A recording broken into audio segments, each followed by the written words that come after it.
A cena inicial do livro de Neemias apresenta uma crise na narrativa judaico pós-exílica, e não apenas um preâmbulo histórico. A destruição de Jerusalém, o eixo teológico de Israel, é mais do que um dano estrutural, é uma ruptura metafísica. No Antigo Oriente Próximo, os muros não eram só estruturas defensivas, eram o perímetro da identidade, o invólucro da aliança. Sua ruína simboliza o colapso da esperança nacional e a entrada em um estado de anomalia teológica. O exílio babilônico foi seguido por um trauma secundário, a desolação que persistia após o retorno. A nação voltava, mas seu centro simbólico permanecia em escombros. A análise de hoje se concentra em Neemias. A narrativa subverte arquétipos heróicos. Neemias não é juiz, rei ou profeta. Ele é um copeiro no palácio de Susa, atuando na intimidade do poder persa. Sua autoridade vem da competência administrativa e de uma profunda vontade. O texto transfere a liderança restauradora, antes ligada à linhagem monárquica, para um leigo com vocação cívica. Neemias personifica a liderança pragmática, onde a vontade de Deus se expressa pela organização administrativa e pela persuasão política na corte de Artaxerxes. Sua função é secular. O herói surge do exílio e da servidão, indicando que a restauração de Sião seria o resultado de um trabalho metódico, conduzido por alguém que soube lidar com as estruturas do poder imperial. Assim, pois, purifiquei-os de todo contato com estrangeiros e restabeleci os sacerdotes e levitas em seus respectivos cargos. Também me ocupei da oferta de lenha nos tempos marcados, assim como das primícias. Lembra-te de mim, meu Deus,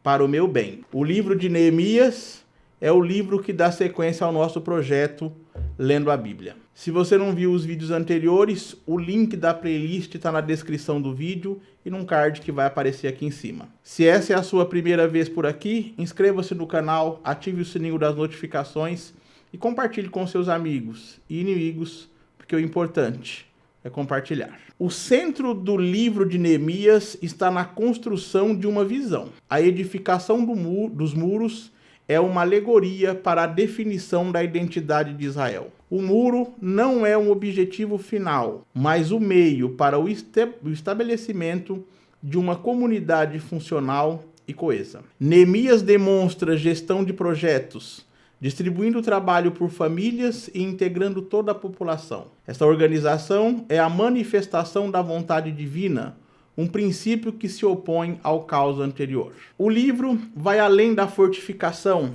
ele culmina na reafirmação da lei sobre a liderança de Esdras. A reconstrução física, que é o muro, é inseparável da reconstrução espiritual e social, o pacto e a pureza da comunidade. O muro protege a identidade e a singularidade da lei dentro da cidade. A resistência encontrada por Neemias, Sanbalate e Tobias é crucial. Eles não são apenas adversários, são a personificação da oposição estrutural a qualquer restauração. Sanbalate e Tobias representam as forças que ameaçam a pureza e a sobrevivência do projeto judaico. Eles são o outro, a vizinhança que se sente ameaçada e que usa escárnio, difamação e conspiração. O livro ensina que a execução de um propósito exige luta contra a inércia e a malícia. O líder precisa da defesa e do trabalho simultaneamente. A conclusão da obra, com o muro erguido em 52 dias, é a culminância da ética da eficiência aplicada à teologia da restauração. O número, mesmo que exagerado, ilustra a eficácia da liderança focada. O tempo do exílio é acelerado pelo tempo da ação determinada de Neemias. O livro de Neemias é um tratado sobre liderança e organização. Ele estabelece um modelo de resiliência onde a fé se traduz em ação política e administrativa. O copeiro exilado, ao refazer o perímetro físico, reconstrói o perímetro ético e teológico de seu povo, garantindo a sobrevivência da identidade judaica. O texto convida o leitor a compreender a dialética entre a ruína e a reconstrução, uma metáfora para qualquer crise. O livro de Neemias apresenta um dilema sobre a autoridade da narrativa e a composição. A questão da autoria toca na natureza da história e do registro memorialista dentro do corpo sagrado. A perspectiva mais imediata e tradicional, que se impôs à maioria dos estudiosos, baseia-se firmemente no estilo. O texto de Neemias é, inegavelmente, prosa autobiográfica. A primeira pessoa do singular, especialmente nos capítulos centrais, funciona como a estrutura elitística da obra. Estrutura estilística, quero dizer. A abertura do texto, as palavras de Neemias, filho de Acalias, funciona como uma assinatura autoral, autenticando o registro como um diário pessoal, um memorial de liderança e devoção. Expressões como "eu disse ao rei", "eu lembrei disto e daquilo", e as orações inseridas na narrativa não são invenções de um historiador tardio, são registros psicológicos. Elas revelam a angústia, a determinação e a fé do líder.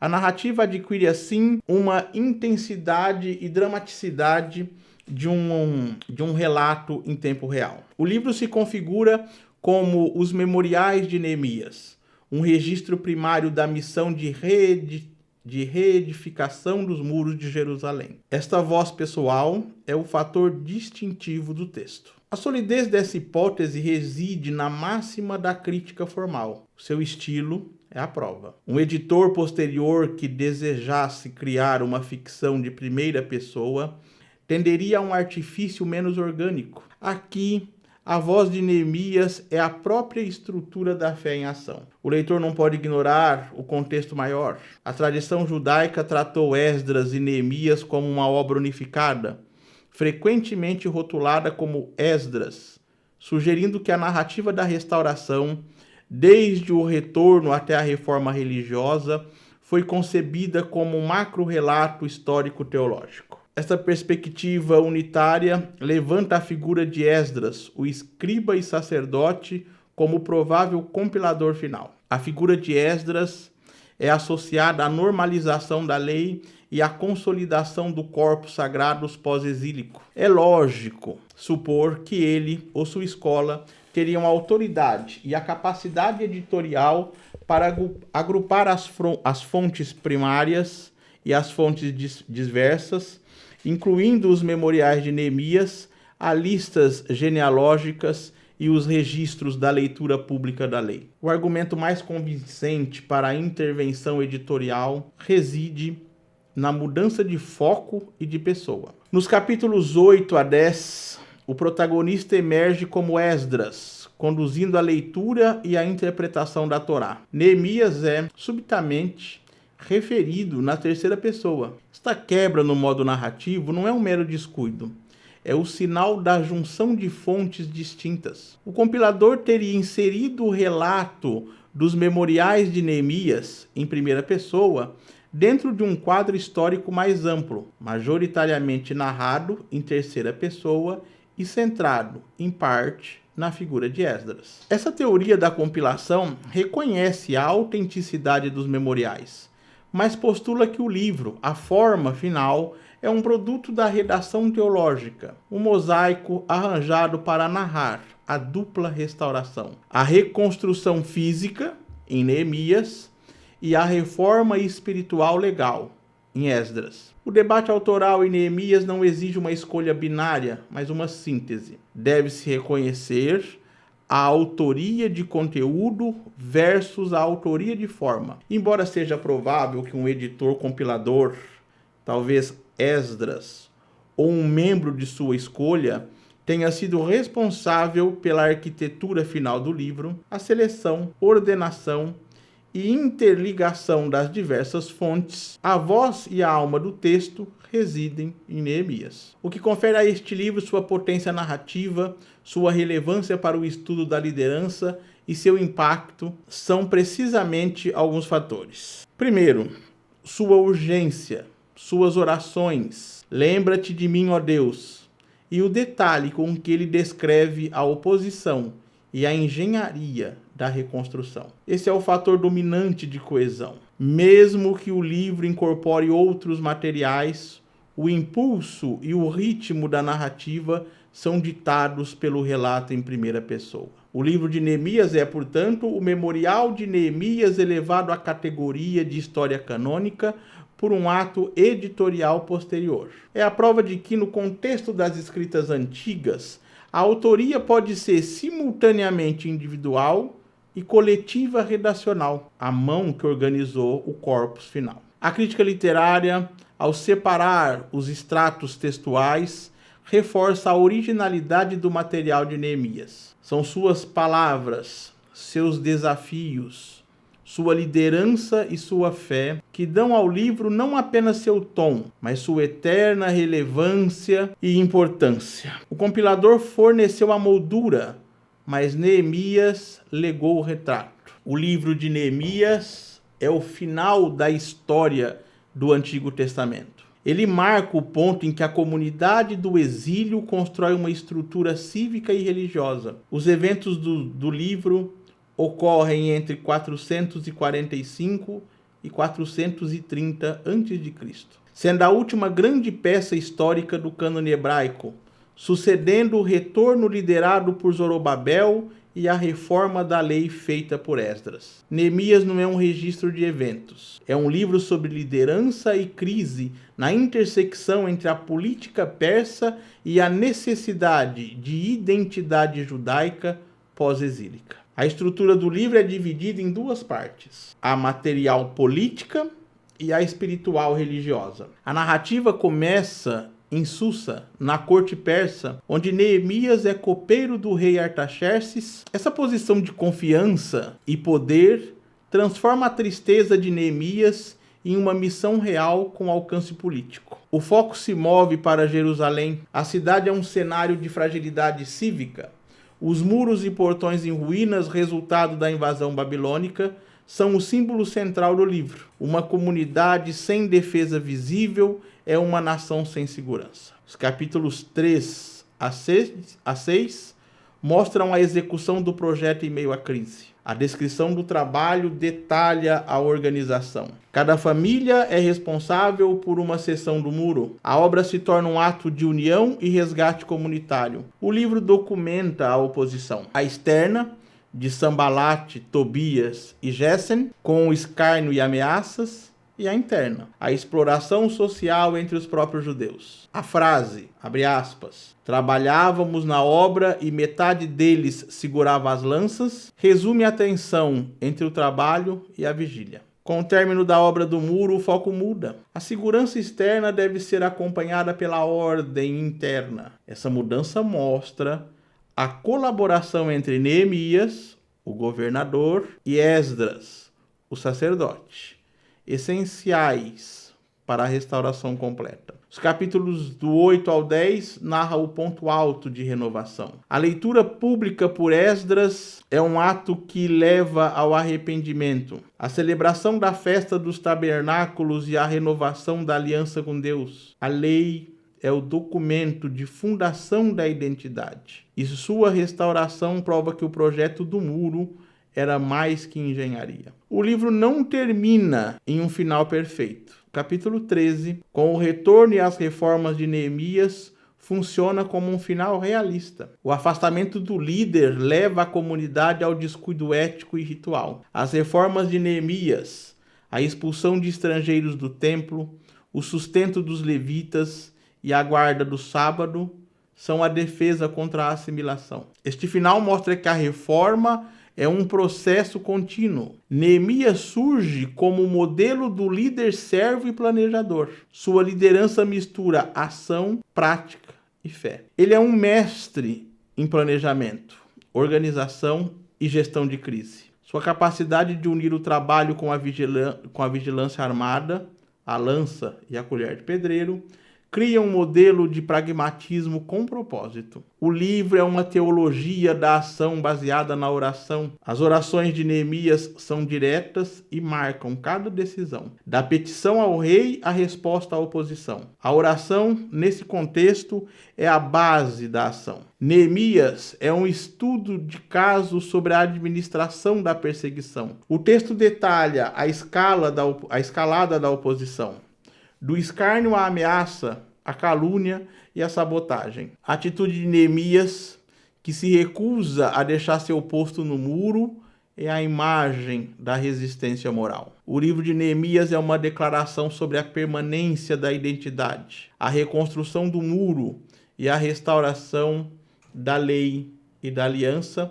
Não foi apenas um projeto de segurança, mas o ato que fundou a comunidade judaica pós-elítica. A obra ensina que a restauração exige uma dupla frente. A ação no plano material, Neemias, o muro, e a fidelidade no plano ético-espiritual, Esdras, a lei. Neemias é um alerta contra a negligência e um chamado à vigilância. Ele define a estrutura de crença e prática que sustentou o judaísmo. O texto é uma literatura de resistência que criou a identidade do povo da aliança. O livro de Neemias é um texto central na gestão da memória do período pós-exílico. Estruturado como uma autobiografia, o livro apresenta um narrador em primeira pessoa com foco na sua própria validação. Sua insistência em petições como "lembra-te de mim, meu Deus, para o meu bem", indica uma preocupação com o reconhecimento de seus atos, característica da liderança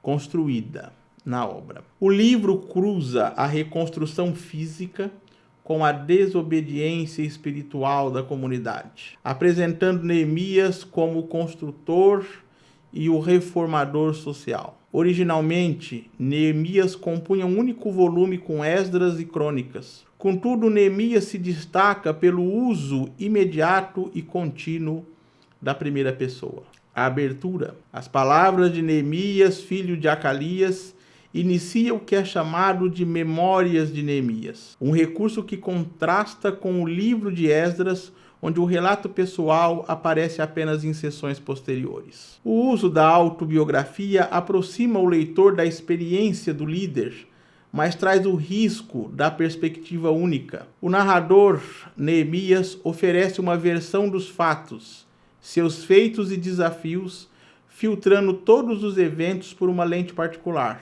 A narrativa funciona como um testemunho engajado ou, em termos políticos, uma apologia de sua administração, mais do que um registro objetivo. A posição de Neemias é complexa. Ele é um judaíta, mas também um oficial persa. Sua dupla identidade é central na narrativa.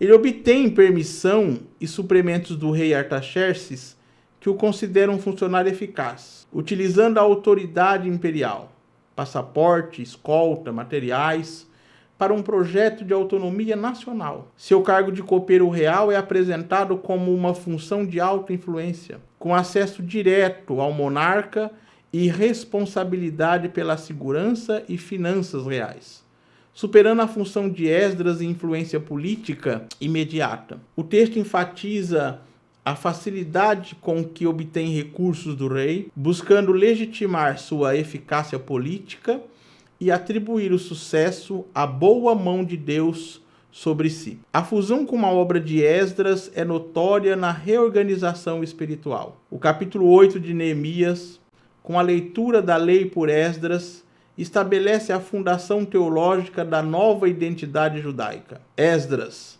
o conhecedor da lei, supre a necessidade litúrgica de Neemias, o político. Essa colaboração sugere uma edição final unificada, cujo objetivo era consolidar as bases sociais e religiosas do judaísmo pós-exílico, dividindo as tarefas. Neemias na reconstrução física e social, e Esdras na legal e espiritual. O foco do livro de Neemias é a reconstrução dos muros de Jerusalém. Este tema serve em múltiplos níveis: segurança física, identidade nacional e segregação religiosa. A notícia da destruição dos muros e portões reflete a vulnerabilidade da comunidade pós-exílica. O muro é uma necessidade militar, mas no contexto bíblico ele é o limite físico da identidade reconstruída. A narrativa relata a reconstrução em 52 dias, um detalhe que gera debate. A crítica argumenta que a ênfase na brevidade tem dois propósitos. A conclusão rápida,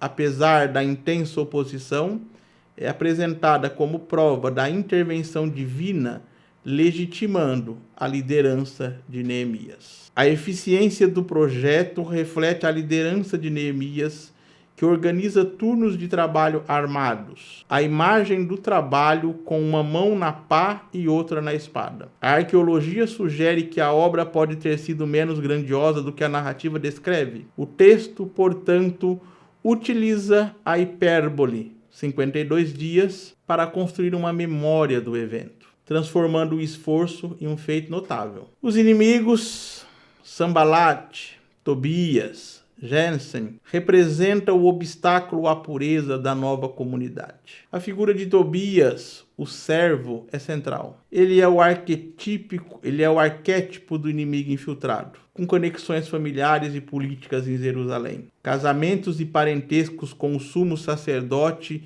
Eliasibe, agindo como um agente interno. A expulsão posterior dos bens de Tobias do pátio do templo é um ato de purificação que simboliza a intolerância de Neemias à mistura e corrupção interna. A intriga política e as cartas abertas buscam deslegitimar Neemias perante Artaxerxes, acusando-o de rebelião. A resposta de Neemias, abre aspas, tudo carece de fundamento, é pura invenção tua, fecha aspas, demonstra a sua capacidade política. A oposição fortalece a imagem de Neemias como um líder vigilante e necessário. Além da reconstrução física, o livro é palco de uma crítica social e de reformas morais e religiosas. O capítulo 5 é o centro ético e político, expondo a injustiça socioeconômica. Neemias enfrenta uma crise de extorsão e escravização de judeus endividados, forçados a vender seus filhos. Sua reação é de indignação. Sua intervenção é de um líder religioso e oficial persa com poder administrativo. Ele confronta a elite judaica. Nós resgatamos, na medida de nossas possibilidades, nossos irmãos judeus vendidos aos pagãos, e vocês vendem seus irmãos para que nós os resgatemos? Pergunta Neemias. A pergunta retórica expõe a hipocrisia. A reforma social é essencial para a unidade do povo. Neemias se coloca como defensor dos vulneráveis contra a exploração. O clímax da reconstrução é seguido por uma queda moral e religiosa. As reformas finais de Neemias abordam a profanação do sábado com o comércio e os casamentos mistos. A reação de Neemias ao encontrar casamentos com estrangeiros é de brutalidade física. Os enfrentei e os amaldiçoei, bati em alguns, arranquei-lhes os cabelos. Um contraste com a persona política inicial. Essa cena é o ponto culminante de seu projeto de segregação, visando a pureza ritual do remanescente. A narrativa sugere um padrão. A lei é lida, a aliança é feita, mas a desobediência é recorrente. O livro não termina em triunfo, mas com a necessidade de reforma e vigilância. O muro físico foi reerguido, mas o compromisso ético e espiritual da comunidade requer reparação constante. O aspecto mais intrigante é o foco do narrador em si mesmo. A repetição das orações autorreferenciais, como o famoso "lembra-te de mim, meu Deus, para o meu bem", é um recurso retórico que, embora soe como piedade, revela uma profunda necessidade de reconhecimento.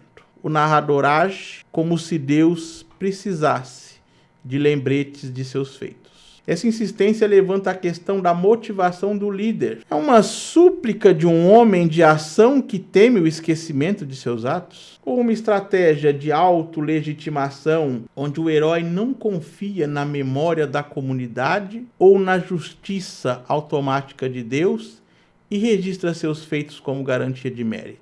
A segunda interpretação sugere que Neemias é o arquétipo do líder que transforma a narrativa em um monumento de autoelogio. A tensão entre a fé, fazer a obra e confiar, e a exposição do mérito, pedir para ser lembrado, é o motor da autobiografia. A conclusão do livro, lembra-te de mim, meu Deus, para o meu bem, é um apelo final por reconhecimento. Não é uma celebração triunfalista, mas um pedido. O tom tenso contrasta com a visão mais otimista atribuída ao livro Neemias, o construtor e reformador.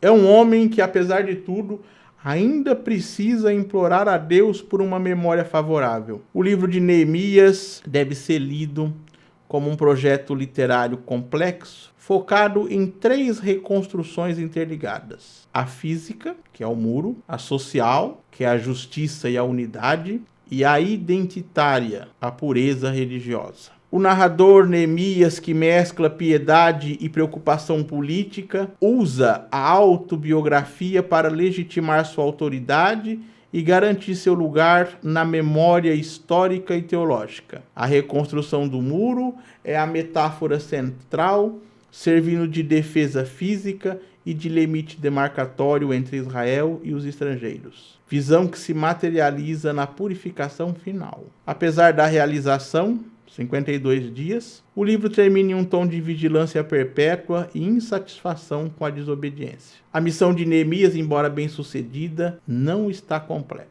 A reforma é um ato incessante. O muro erguido apenas revela a fragilidade do compromisso ético e religioso. O legado literário de Neemias é o de uma epopeia inacabada, um registro da luta do líder para conciliar a pureza pós-exílio com a fragilidade humana. A pergunta final de Neemias, lembra-te de mim? É a pergunta do texto ao leitor. O líder mereceu o lugar que reivindicou na história? Para concluir, o livro de Neemias exige uma reavaliação de seu significado. O livro não é uma simples narrativa sobre construção. A história de Neemias, copeiro, governador, líder, revela um espelho da condição humana diante da ruína, um reflexo de dilemas atuais. O foco na reconstrução física da muralha de Jerusalém em 52 dias esconde o tema principal da obra. A velocidade da obra,